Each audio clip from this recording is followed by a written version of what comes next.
Hello guys WhatsApp.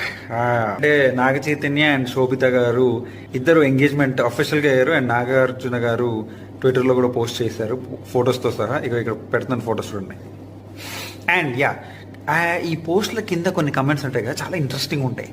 అందులో కొన్ని comments నేను చదువుతాను. ఓకే, ఫస్ట్ వన్, శామ్ అంటే Samantha be like she stole my problem not my man అంటదంట. సెకండ్ వన్, అమ్మాయి కన్నా నాగ చైతన్య బాగున్నాడంటే ఈ సమాజం నన్ను ఒప్పుకుంటుందా బ్రో అంట ఇంకొకడు. నిజమే కదా, నాకు కూడా అలాగే అనిపించింది. Third one, that's why Sam got divorced అంట. నిజం. ఇంకొకడు, హూ ఇస్ శోభిత అంట, వాడికి తెలియదు బాబు. ఇంకొకడు, వీ వాంట్ జస్టిస్ #, సమంత అంట. అండ్ వన్ మోర్, ఇంకొకటి ఏం కామెంట్ తెలుసు తెలుసా, వరస్ట్ డెసిషన్ అంట. మీరు